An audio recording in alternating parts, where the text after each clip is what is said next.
Hey, folks, I'm going to wait until it tells me that we're live on LinkedIn. It usually takes a few minutes. I'm in the Future Inn, Cardiff Bay. Met the guys from the Future Inn, Cardiff Bay earlier on, and I'm probably stretching the capabilities of their Wi-Fi this afternoon. So I really, really hope that all of this actually works. I'm keeping an eye on LinkedIn to make sure that we're actually there. And once I know that we're live, I'm going to bring Dave Heffernan onto the screen as well. Let's just keep talking. It's taking a little while at the moment. So if you're watching this on replay, and if it looks a tiny bit like I'm flapping, that could be the reason why. There we go. I was waiting for the notification to say Stephen Thomas is live now. And once I can see that, I know that you can see us as well. I'm going to be chatting to Dave Heffernan this afternoon, the Heff. We're going to be talking about his backstory. We're going to be talking about why Dave is such a great person to talk to young people, to talk to teachers, and we're going to be talking about all sorts of things. If you are watching, and I can already see that we've got some people watching, if you are watching, I'm doing this live and direct from the Future Inn in Cardiff Bay because I'm working away from home at the moment. I know Dave is based up in the northwest of England, and he's turned up this afternoon to do it as well. So if you've got any questions, pop them in the comments.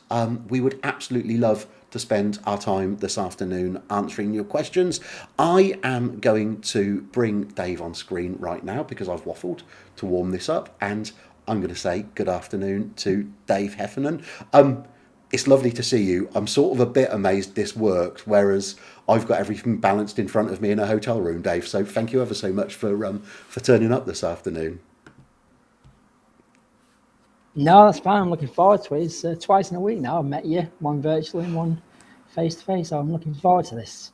I know we bumped into each other at the Warrington Business Show last week, which was a really good show actually, and I know the organisers are on their way to Belfast for another show now. I'm at the Welsh Business Show, which is what I'm doing in Cardiff. Start off by telling us a little bit about what you do and who you are, Dave. That would be amazing. Yes, certainly. Well, my name is Dave, also known as The Heff, and I'm an inspirational speaker. I'm a hypnotist, hypnotherapist, and coach as well. My niche really is within the school system. So I help support the well-being of teachers and school children through workshops, through assemblies, and through hypnotherapy as well. I do a lot of group hypnotherapy with teachers, which is really exciting and is making a real difference. So, I love exactly what I do, making a difference. I've got Ian Dart saying hello, David. Hello, Ian. Thank you for joining us this afternoon. You're never sure with these things whether people are watching us or not. So thank you very much for popping on and saying hello. I know we were talking about this just before we pressed the live button, Dave. Why do you think it is that students, particularly young people, are struggling or suffering right now? Or why do you think that some of them are suffering and struggling right now? Well, the last 2 years, they've just had pretty much all their social life taken away from them. They've been told you can't go and see your friends, you can't go into school, you're going into bubbles. The rate of COVID, even now through schools, which is not being reported, is insane. Teachers are off, children are off, and there's just not been any certainty. And people like certainty. They like to know that they're going into school, they're seeing their friends, and they just want at that age, between 13 and 18, they just want to be able to just socialize and just have fun and be in the moment. And they've had all that taken away from them. I don't think they'll ever go through anything as crazy as what they've been through in the last 2 years. And there was a report in The Guardian today, actually, around mental health within children and CAMS, the Children Adolescent Mental Health Service, being absolutely stretched. And they were stretched before COVID, they were stretched before pandemic. And so we're going to see a huge tsunami of mental health crisis within our kids and with our youth. Suicide, we were talking about earlier before, suicide is the biggest killer within our youth. And unfortunately, those statistics are going to only get worse if we don't put some real investment into mental health services and the NHS, because they're just not coping at the moment. Socialisation is the biggest struggle that they've gone through. They've not been able to see the friends, not been able to go out. You've got 18-year-olds who have not been able to go to college. You talk about your stepson who's doing his college work and his exams, and he's not sat the exam. He's not been for 2 years. So it's just a mess, and there's not been that real support behind them. Parents are struggling. Parents are really stressed. Teachers are stressed. Suicide amongst primary school teachers is double the national average. So we're in an absolute hole at the moment. And the more people who can get out there and support our youth and support the teachers, the better.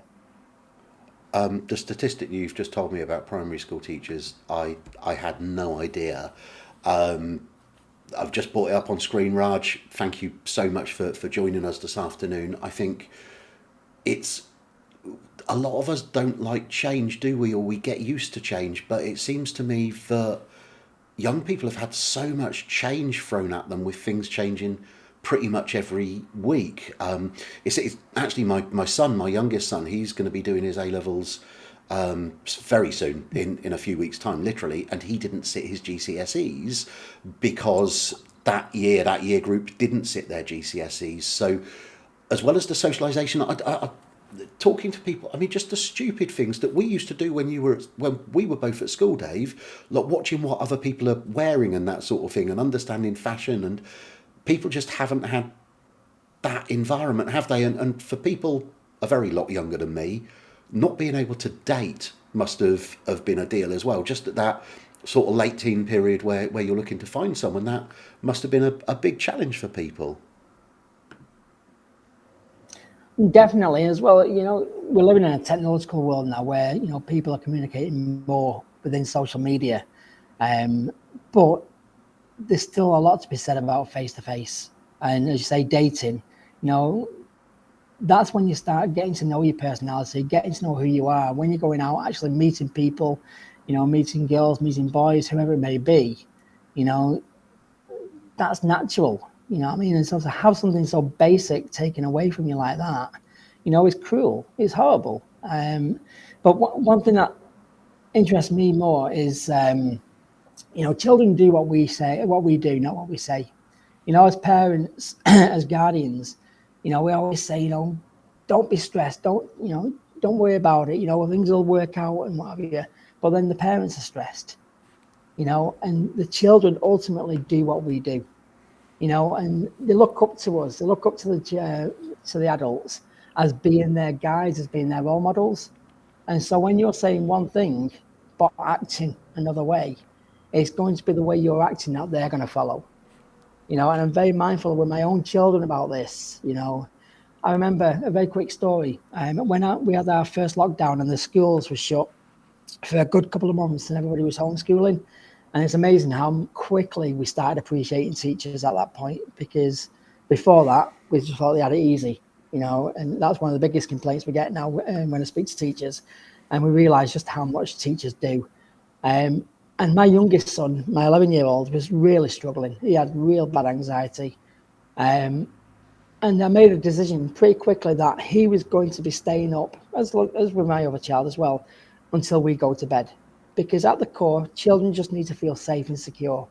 That's it. Yeah, everything else is superfluous. It's just safe and secure. So I said to my wife, look, he can stay up till we go to bed. He can snuggle, we'll have movie nights, we'll do whatever we need to do just to make sure that he feels that safety and that security, because this is something that even I've not been through, And he stayed in our bed, I stayed in his bed, and for 2 months, he was pretty much in that routine. And all these well-intentioned people were saying, oh, but you've got to make a rod for your own back. It's going to be a nightmare to get back into his own room and what have you. The first day back at school, he was fine. He was fine. He was happy to be back with his kids, with his friends, and is a much more well-rounded human being now, because he had that safety, he had that security, and it's so important that we need to look after our own oxygen mask, put our own oxygen mask on first before we can help others.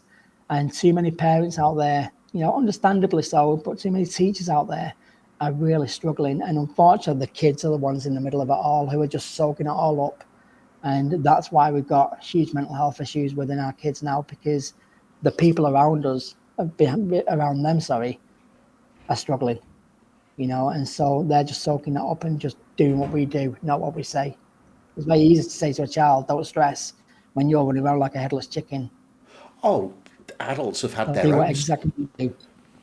adults have had their own stresses. And just really quickly, hello to Clancy. It's lovely to see you, Dom Fenton. It's lovely to see you, Raj, Ian. Hello, Sharon. I'm very glad you're home safe. I really am.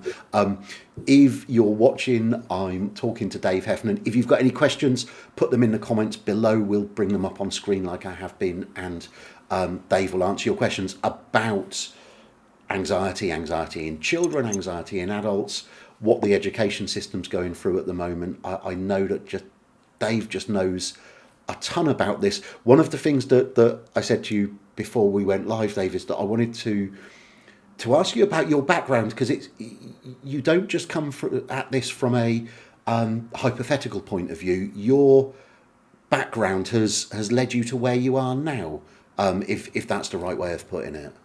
Yeah. Yeah, nothing I do is textbook.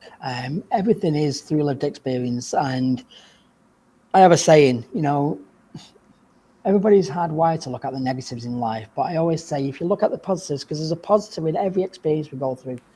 I've challenged so many people over the years, and not one person has ever been able to tell me where there hasn't been a positive, no matter how traumatic the experience. And there's always a learning curve.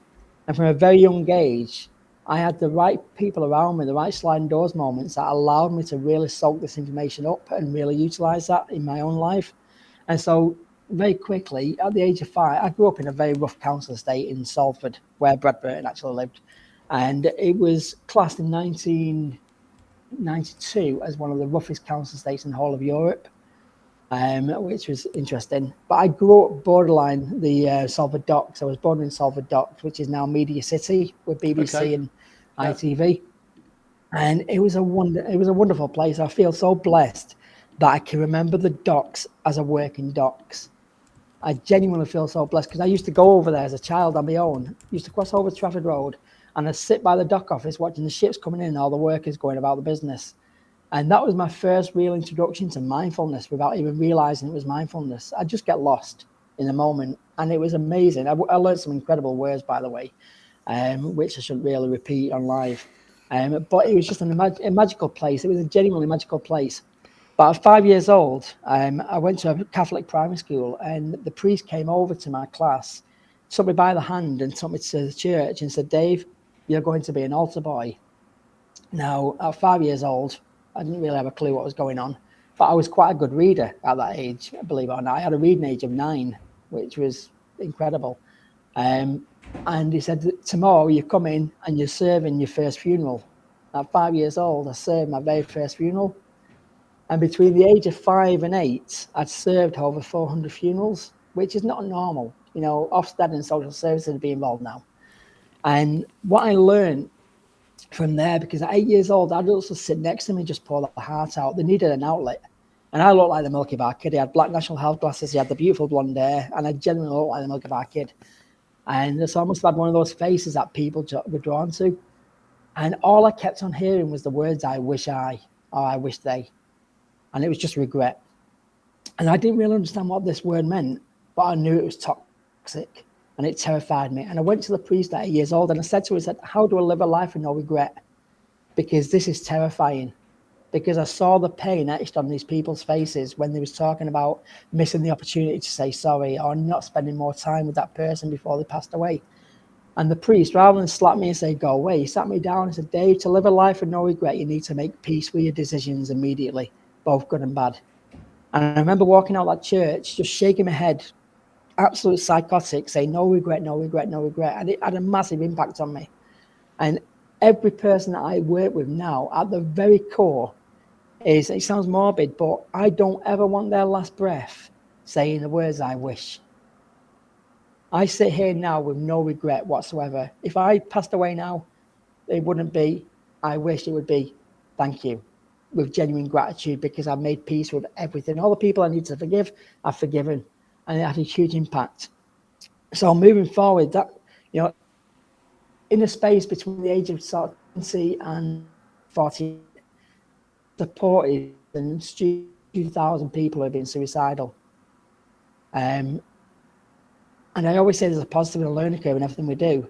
If it wasn't for that experience as a young child, just listening to these people, being able to ask questions because I was so young, I was able to help and save these people in later life, because it was through listening I've helped these people who have been suicidal at the lowest ebb. Because no matter what I say to people, if they're ready to commit suicide, they will do. But if I just listen to them and allow them to be heard, because that's all they want to, in the vast majority of people who are at that last bit where they're ready to end it, they just need to be heard.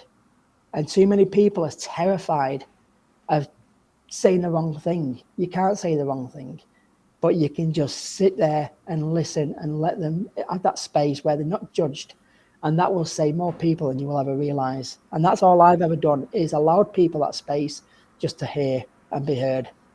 And so moving forward, 16 years old, I was kicked out of the house. I wanted to be a volunteer. I wanted to develop a childcare club in my area. And my dad wanted me to be an accountant. And so we had arguments and he threw me out of the house, long story short. So my first night was spent in a brick bin shed, and it was absolutely chucking it down with rain, and it was terrifying. And when I woke up in the morning, a resolve had built up inside me. I thought I could go back to my dad's now and apologise and become an accountant. But what was the point of the last 2 years of arguments? You know, I had no plan B. I just wanted to get this childcare club up and running. So for about 8 months, I was knocking on doors of Salford Quays asking for money. I had nowhere to live. I lived for 3 months in a cemetery. I lived on park benches. I lived above a drug dealer's squat. I got beaten up by drug dealers who were torturing people downstairs. It was a crazy life. But I just had blinkers, and I just went for this childcare club. And I ended up being really malnourished and swallowing my tongue and ended up in hospital. And again, I managed to meet a man who was at Salford Council, and he was getting people onto YTS schemes. And he asked me if I was interested in the YTS, and I said, no. I said, this is what I need to do. I want to do this. And rather than tell me to go away because he had his own targets, just like the priest, he was able to actually put me to the side. He took me for a haircut. He bought me 2 suits, and he helped me with a business plan to get this childcare club up and running. And I went back to the same people, and I got enough yeses to get enough money to get the childcare club up and running. I was 17 years old, and it was the most magical moment of my life. I passed the keys over to the council, and they went into the ground within 3 months. But this is one of the lessons that I teach is my dream, my vision wasn't to run that childcare club. It was to get it established, get it up and running. And again, making peace with your decisions, because I could have quite easily become bitter and twisted over that. But I knew I took it as far as I could. I didn't have the resources to cope with that. I passed the people I believed were the right people to do that, and unfortunately, they didn't have my why or my vision. More recently, I've lived in the Lake District for a year. In the Lake District, living off the land, real stick of the dump, brilliant. That was one of my most spiritual awakenings, to be honest, because when you're sat in the middle of this field with no light pollution, with the fire and the wildlife all around you, and you're looking up at the night sky, you realize very quickly how insignificant in life we are. And I don't mean that as in worthless. I mean just there is far more to this universe than we will ever know or understand. We are just a micro dot in this whole community. And so from a very young age, I was able to really bring this into everyday life. So I understood that changing the world wasn't through big gestures. It was through micro gestures, waving at somebody, saying good morning, letting people out at the junction, because that would have a ripple effect. That would then, if I let somebody out at the junction, guaranteed if I followed them down, they would let somebody else out at the junction. And before you know it, 100 people that day have been impacted positively. And if more people just focused on the smaller micro gestures like that, the world would be a much better place, a much kinder place, a much more beautiful place to live. If people are watching, I'm just going to bring this up on screen, because if you are watching and you want to connect with Dave, there is his LinkedIn on the screen right now. I'm not doing that just so that Dave and I have an opportunity to get a swig of water. I absolutely promise. Go and find Dave on LinkedIn and connect with him. What he does is different, and he comes from, as if you're listening to us this afternoon, you can see he comes directly from the heart. So go, and I've tagged Dave in the post already. If I'm looking down at the screen at any point this afternoon, it's because I'm doing my own tech, as well as filming this live and direct from Cardiff. Go and find Dave either from the tag, or there it is, his LinkedIn profile right there. So go and find him. He puts a ton of content out there as well, all of which is useful, all of which is relevant to what we're talking about this afternoon. Let's bring me and Dave back on screen. We've got the wonderful Rania as well watching us. So if anyone's got any questions, hello Rania, if anyone's got any questions, please do pop them in the comments below, and we'll answer your questions as we go along. Ask Dave any questions you like. I think something that Clancy said, I was really enjoying what you were saying about the little things, the positive impact that little things can have, because people often think they need to get to the big things. But shortly before you said that, Clancy said that change is the only constant in life. And I like a lot of what Clancy has to say. And I like that because I wonder, and I'd be interested in your thoughts on this, Dave, in the future, this experience that kids have had of constant change, I mean, that would be a massively useful thing to them in their adult life if they become entrepreneurs, because you and I know that as an entrepreneur, things change all the bloody time. Hopefully, you talk about people not having regrets. Young people can learn to see this resilience that they've learned as a positive going forward.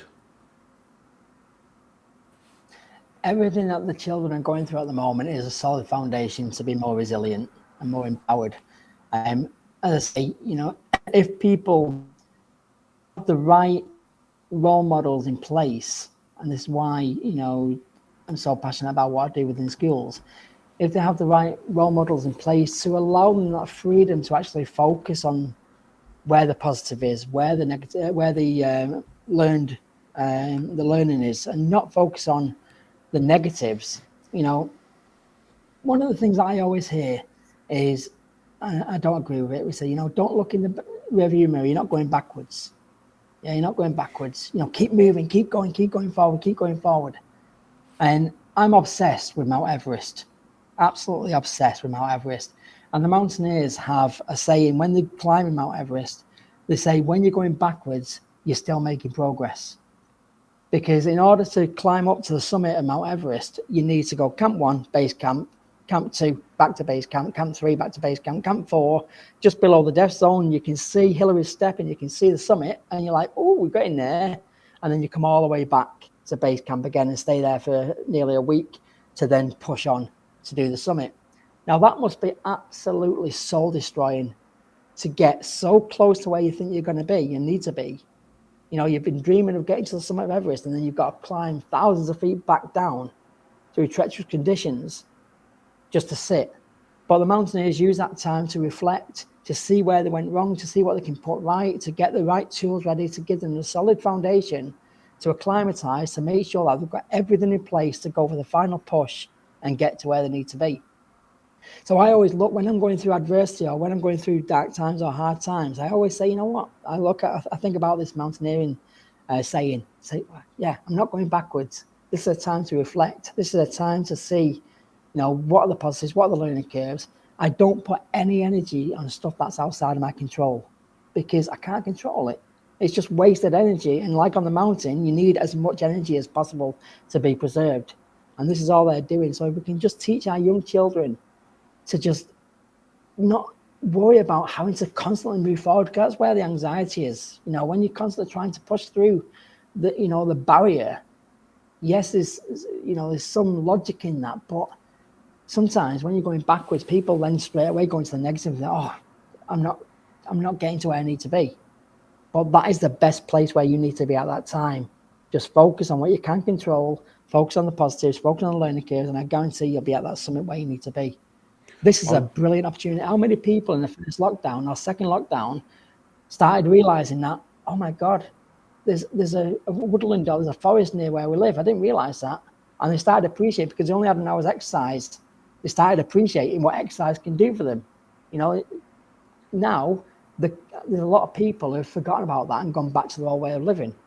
The people who have seen this COVID, has seen this pandemic as a reset button to look at what is the priority in life, what is really important, and then ran with that. They're the ones who will thrive through this. So the more people we can get to, the better, because, you know, I think it was Jim Rohn who said, after every recession, there's growth. And after the darkest hour, there's glorious sunrise. It's the law.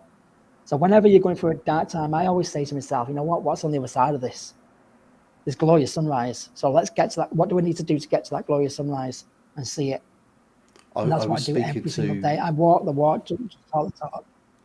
I was speaking to a young person recently, someone, and they were saying to me that a certain situation that they were dealing with, they felt that they should be better at dealing with it. And I said, why?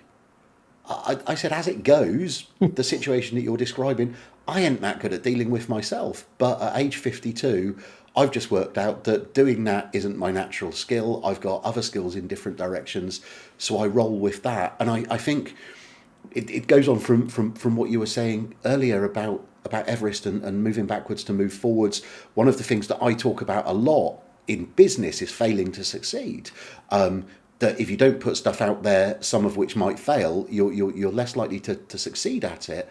But people get terribly worried about that, and there seems to be this big feeling with a lot of people that they should be able to cope with stuff better. And when I really challenged that with someone recently and said, why should you be able to? I probably couldn't cope with that. It was a bit of a light bulb for that person as well. That should word should be able to get to the top now without coming back to base camp, should be better at doing this. That seems to hold people back as well, doesn't it? Massively. And you know what? There's a phrase that I love that I give to anybody and anybody who cares to listen. You know, and there's two statements, and this is from a guy called Kyle Cease, who I love, absolutely adore. And he says, false. When things change, I'll be happy. It's true. When I'm happy, things will change.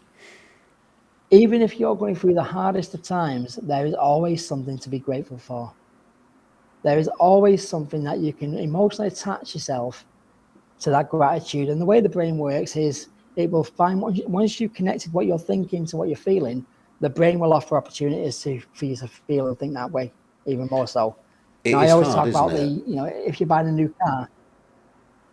I'm just butting in because I want to draw this out because it can be. That's an expectation, though. I know. I just want to draw this out a little bit and talk about, like, we know, and most people know that, or a lot of people know rather, that there's always something to be grateful for. But when you're really going through it, when everything is going wrong around you, or it feels like it, how do you find that stuff, Dave? How do you find that place in you to try and be grateful when it feels like there's not much to be grateful for? I think I'd really love your take on that. How do you find those things in your life to be grateful for in those moments? The difficulty is so many people, they hear that, be grateful and your life will change. Yeah. And so what they do is they sit down and they say the words, I'm grateful for my kids. I'm grateful for the roof over my head. And it's just words. There's no real emotional attachment to it. And that's where the key is to get that emotional attachment. So if you are going through tough times and you find it very difficult, like I don't know anything about what I'm grateful for, because there's nothing I can be grateful for. Well, there's always something. It's just you've got to be consistent with it. Now, what I always say to people when dealing with depression or very low mood is, when you're working with me, say, right, are you in pain now? Emotional pain? And they say, well, yeah. I say, well, unfortunately, going through this cycle with me to find the gratitude, to find this new way of life, is going to be painful. Change is painful. You can't get away from the fact. Anything that's worth having there's going to be some pain. It's going to, because you're outside of that comfort zone. So I always say to him, I said, which pain do you want? The pain that's permanent because you're not doing anything about it, so it's going to get worse and worse and worse, or the pain that's temporary? Because you're going to have pain whichever way you look at it. So they always say, well, I want the temporary one. So are you serious about that? I said, yeah. I said, right, let's crack on with it. Now they've set a commitment. They've got that commitment to really sort of understand. And the way I deal with this is, again, with the big gestures. I don't do the big gestures. I get them the small wins. So I talk about, he said, right, this is what's going to happen. You know, when you sit down in silence for 5 minutes, it's going to open this portal and a load of voices are going to come in with negative self-talk. And this is the crazy thing is if we talk to somebody the way we talk to ourselves internally, we'd be done for hate crime. You know what I mean? We talk to ourselves every morning, guaranteed. I'll walk past the mirror and I'll say, fat git. I can hear it, fat git. And I'm not, I've lost 4 stone. I'm doing all right. I hear it. And I always say, you know, give this ego, give this voice a name. And I call mine Gary, named after that awful snail from SpongeBob, the most annoying thing on any cartoon. And I call it Gary. So whenever I hear this saying fat git, I always say to myself, I'm on Gary. Straight away, I've disassociated myself from that voice because our thoughts aren't real. It's just the conditioning that we've had over time. Yeah, the thought's not real. So by disassociating that, by giving it a name, and I've got clients all over the world with different names, Mabel, Boris, God knows what. And it works because straight away they've got that disassociation. So when they hear it, how many times do we hear people saying, oh, I keep busy because I don't want to sit still because I'll get the voices, I'll get the thoughts. That's the worst because ego, that's all it is ego. It loves resistance. So the more we resist it, the louder it gets. And this is why people have breakdowns. So by acknowledging it, accepting it, and thanking it, it's like an annoying little tenant. If you're a landlord and you've got this little, as Peter Kay calls him, Uncle Knobhead, popping out of his room every now and again, saying, oh, my fireplace is broken, you're the worst landlord in the world, I'm going to phone the council, I'm going to phone the police, I'm going to phone everybody. If you tell him to piss off, go away, you little whatever, and start arguing with him, it's going to be more annoying. It's going to be louder. It's going to be the worst tenant you could possibly be. But if you acknowledge him and say, you know what, actually, is your fireplace broken? Right, okay, I'll get that sorted. Thanks for letting me know. Have a nice day. He goes off in his room and leaves you alone. And it's exactly the same with these voices, with these thoughts. If you acknowledge, accept, and thank, they disappear. And then you go into your intuition then. So I do it step by step, little bits, getting the small wins, and it works. It works. And, you know, my tagline when I do one-to-one work is my job is to be out of a job. I don't ever have anybody with anxiety or high stress levels or whatever for more than a couple of sessions because I get straight to the core. And what most coaches do, you know, somebody might have a forgiveness issue or whatever. And they'll say, oh, yeah, that's module 5. We'll get to that in 4 weeks' time, 5 weeks' time. No, they need the forgiveness issue sorted now. Get that sorted. And then if they want anything else sorting, great. So I get to the core straight away. And the only way I do that is by allowing them to offload the baggage, hear the tone of how they're speaking, whether it's a fear, regret, forgiveness issue at the core, and then I just deal with that direct. And so in terms of this gratitude, that is life-changing.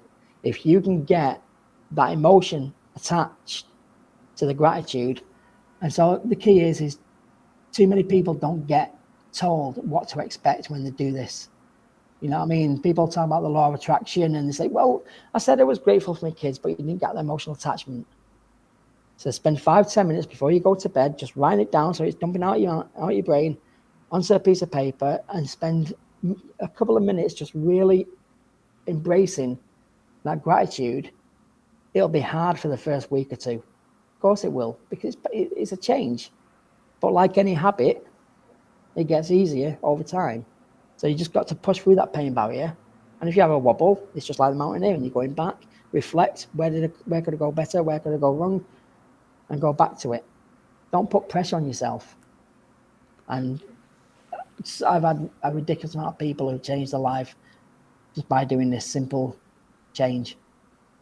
If anyone's watching us, listening to us, and people who are watching and listening to us. But if any of you who are watching and listening to us want to connect with Dave, you'll find him on LinkedIn right there. So do go and connect with Dave. I hope you're hearing that a lot of what he says really resonates. I'm going to pop us back on screen. If you've got any questions, pop your questions in the comments below and we'll answer them live this afternoon. That analogy you just used about the tenant who's got a leaky radiator and they call you and you ignore them, so they get angrier and angrier. I've never heard that before. And all of a sudden, when you said that, Dave, so much stuff just dropped into place, because so much of the time we try to ignore those voices rather than acknowledge them. And I didn't realise that. That's been, I mean, I always learn so much from these interviews when I do them with the people that I speak to. But that was a real eye-opener for me, that what you just said there about the angry tenant who feels that they're being ignored. I think the next thing that you said, which again is incredibly important, is that this isn't one hit, is it? This is just like everything else in life, practice and doing it again, and it gets easier and it gets better. But if you just do it once, it probably won't work. But that's not a reason to not do it a second time, a 10th time, a 100th time, is it? This is all about practicing things like this and getting better at it over time. And that's the thing is, you know, I've had people come back to me and say, oh, you know, my life's took a bit of a wobble. And I say to them, said, have you been doing the basics? Have you been doing the gratitude journal? Have you been doing, you know, this sitting in silence or whatever? Oh, no, I've let that slip. I said, well, shock horror. You know, personal development is like having a wash or a shower. You know, you've got to do it consistently, otherwise you stink. You know, it's as simple as that. You need to practice this. It needs to be ingrained as part of your daily routine, you know, and you will get the massive benefits. You know, a perfect example about gratitude, you know, and I didn't know if he was going to ask about this later on, but recently, you know, I've had serious complex health issues. You know, I've got a rare form of motor neuron disease. I've got severe spinal canal stenosis, which is the narrowing of the arteries in the spinal cord, which the consultant have said will end up in a wheelchair paralysed. I've got a 30% vital lung capacity and a paralysed diaphragm. Okay, just before the pandemic hit, or just after, I'm not sure when it was, I went to see the consultant to discuss about spinal surgery, because that was the only option available to myself. And I said to him, I said, just give me straight. I said, I work with mental health. I've got strategies. I'll cope. And it was a private consultant, so you must get a wittier class of doctor as private. Because his words to me were, if you was to go down the surgical route, which is the only option available to yourself, you may as well book into Dignitas beforehand, because at least you'll have a nice holiday to Switzerland. Wow. You know, what an amazing way to say, if you go on the operating table, you had certain dead. It's as simple as that. So we're not going to say, you know, our role in life is to keep people alive, not to kill them. You know, so he refused surgery. So I am now facing a life of being paralyzed. Okay, it's as simple as that. My overwhelming emotion to him and my reaction to him, I shook him by the hand and said, genuinely thank you. And he was confused. And I said, look, I said, if you would have said there was a 40% chance or 50% chance of dying on the operating table, that may well have weighed heavy on my mind. That could have took me away from being a parent, because I may have ended up in depression or whatever, thinking about the risk. Is it worth it? Is it not? Is it worth it?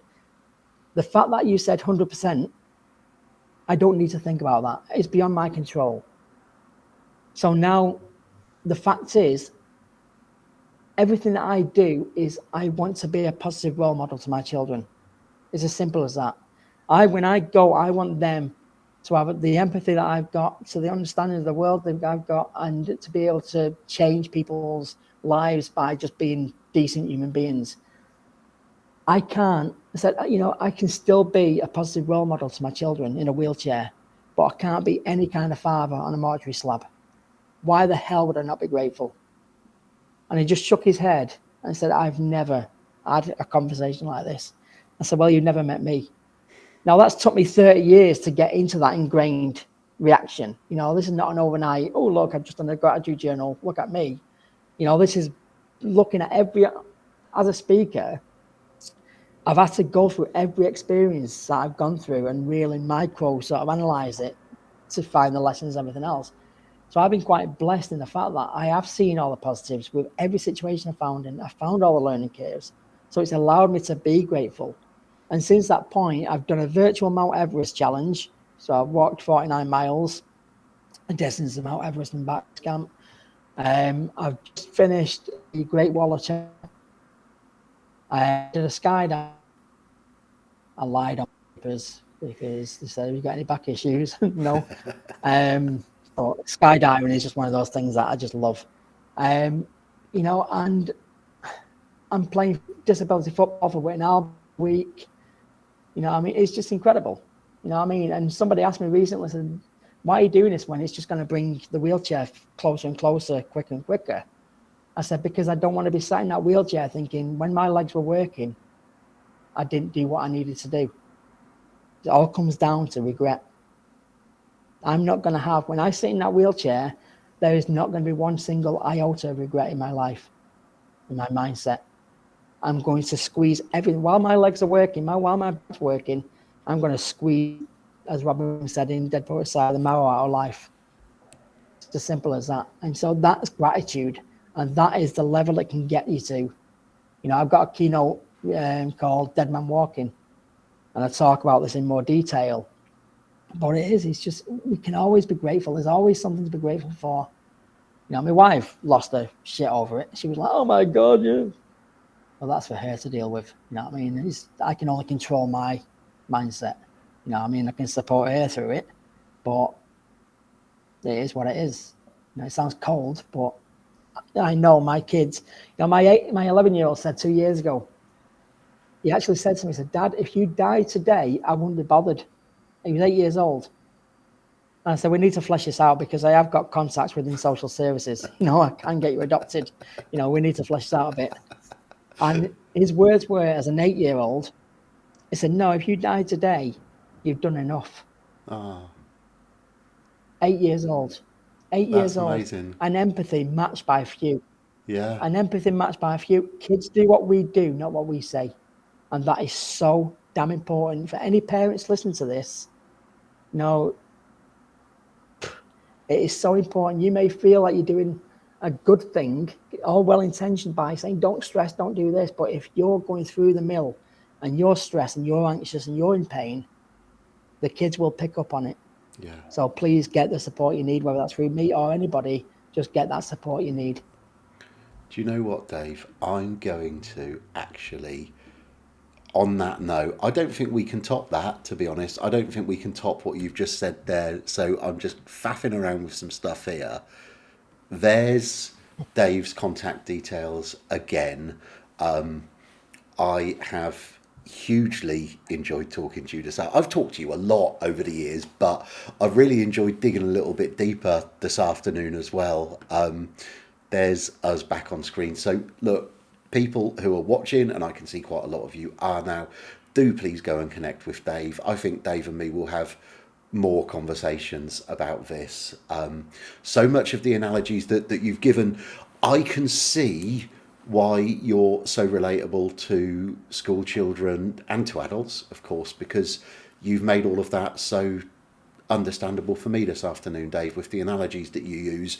Just really quickly before we go, tell people, apart from LinkedIn, which I keep bringing up, where should people find you? Where do you want people to follow you? Where would be the best place for people to connect with you if they're watching this afternoon? LinkedIn is the best place. I spend a lot of time on LinkedIn. I like LinkedIn. But you can find me on Facebook under David Heffernan. Or you can go onto my website, which is daveheffernan.com. Send me a message through that. I'm just going to try and bring that up on screen as well before I shut off for the afternoon. Let's do that. I am stretching the capabilities of the Wi-Fi here. So we might not be able to do that. daveheffernan.com. I'm struggling a little bit with trying to broadcast live on hotel Wi-Fi, which they probably weren't expecting when they booked me in. But there we go. There is daveheffernan.com right there.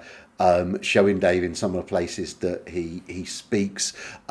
Yeah, go and check Dave out if you need a speaker for your event who's truly different. If you're looking for someone to come into your school or any other establishment, talk to Dave about it. I think you'll see that he's massively relatable to a lot of people.